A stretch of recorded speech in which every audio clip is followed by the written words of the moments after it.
to Invest Insights. I'm Abby Maloney. I'm joined today by Ray Padron, the CEO of CI Brightworth. Ray, thank you so much for being here today. Abby, it's my pleasure. Well, let's dive in. Cryptocurrency, NFTs, and the rise of fintech are shaping the next chapter of the financial market. As someone with 25 years of experience in wealth management, how do you see these innovative financial vehicles reshaping the practice of wealth management?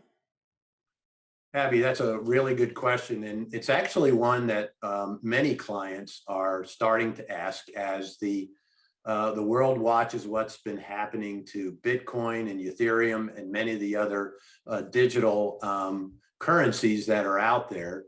And question number one is this really an asset class? It's not certainly a traditional way to invest. It's much like gold in the sense that there's a store of value because people are willing to buy it from you. But in terms of where it's headed, there's still a lot of groundwork that needs to get laid here. But it is a very real thing, and there are elements of it that are certainly never going to go away. Whether Bitcoin is the answer obviously remains to be seen. And of course, we all have heard that the U.S. government and the Fed are going to get involved in starting to do studies around what the future of digital currencies ought to be within the United States. And other countries have already led the way in creating digital currencies. So, what we're recommending clients is that we take our time. The best way to step into these things is to do it in a very diversified way. You concentrate your wealth if you want to make it, you diversify it in order to keep it. And since we don't know what the future holds, is that if we're going to allocate a certain amount to digital currencies or to other things like that, certainly do it in a diversified way. There are ETFs and things like that that are being designed right now in order to make it available to the general investing public. If you look at the history of investing, with and this has been true since I've been in the business, before we got into emerging markets and micro cap stocks and even international stocks, which is, you see the larger organizations like the institutional investors start to invest in it, usually very slowly. Then you see the ultra high net worth space moving into that space as more of a, hey, let's experiment. We can afford to see how well it does. And then eventually it hits the high net worth space and then the traditional retail investor. So with that, I just say, be careful. You'll start seeing it in portfolios. We're working on creating several ETFs here in the United States as part of being part of CI Financial, and we'll be bringing it to at least some of our clients' portfolios here real soon. What are the key factors of a fintech investment you identified to determine whether or not it will be sustainable long term? So taking the digital currencies aside, which we've already talked about, the fintech industry obviously is a great place to invest in startups. There's a lot of very interesting things happening in our space. But one of the things that I'm reminded of is that a lot of fintech eventually ends up on a larger platform. So you get these incredibly creative ideas. People obviously think that they need this technology, whether it's to service themselves, service their clients, et cetera. And what you find is they really ought to be part of a larger platform. So what you're going to see in fintech, and we're already seeing it, really interesting ideas, very creative things taking place. But eventually they get consolidated into a larger platform, which we then bring to our clients. The next generation of investors has experienced countless events that have shaped their priorities on wealth management. How is the incoming generation influencing the future of the industry and encouraging innovation in wealth management practices? Yeah, this is nothing new. So since I've been in the business, which has really been since the 80s, one of the things we had back in the 80s was socially responsible investing. And we've had socially responsible investing available to our clients now for decades. There's also faith-based investing for people who want to invest a certain way. These types of things have kind of matched up with the demographics.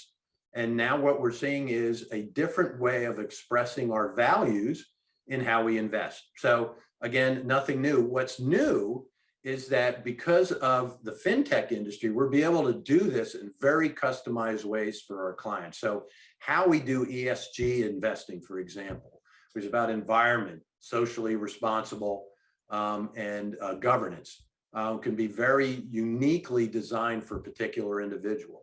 So if they're very environmentally oriented, we can lean the portfolio more towards that. And at the end of the day, we can also make sure that we're tracking the S&P 500, whatever index they want to track, and not be too far off of that. So it's exciting times, and we'll be able to do some really interesting things for clients of means.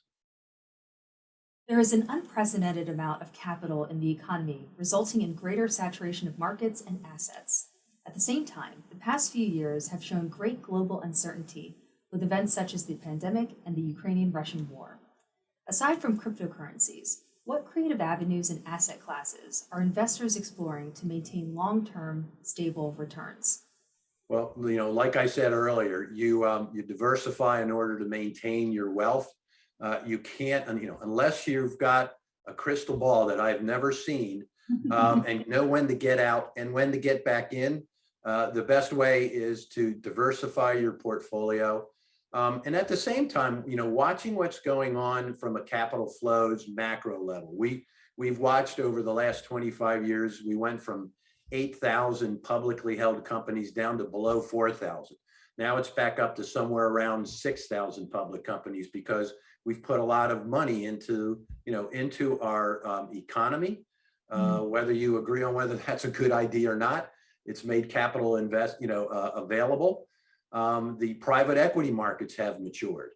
And with fintech, we're able to bring a more diversified level of asset management, to clients, because we're able to take things like, whether it's private debt, private equity, specific slices of real estate, with inflation coming on board, that we want to take advantage of. The technology that's out there is allowing us to bring a more precise level of portfolio management to our clients. And the getting back to fintech, not to elaborate too much, but the ledger system that the fintech industry sits on top of, that's going to change the world.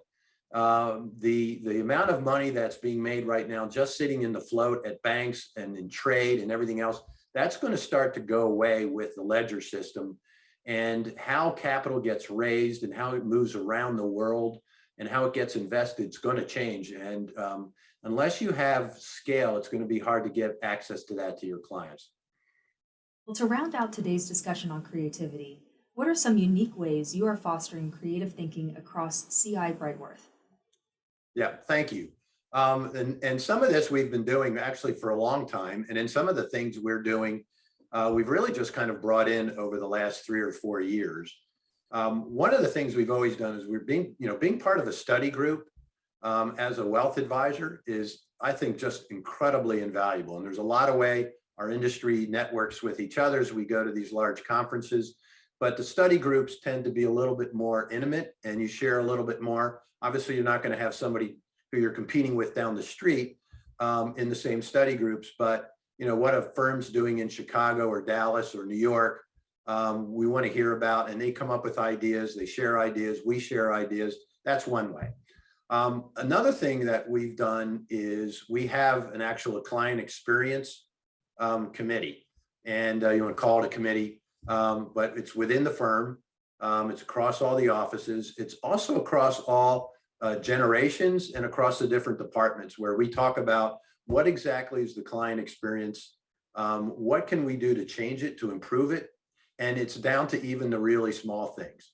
A lot of creativity comes out of that because you have the younger generation who are thinking differently, and they're bringing a host of ideas for us to implement. The other thing that we're doing is what we call a client advisory council, is actually what we call it.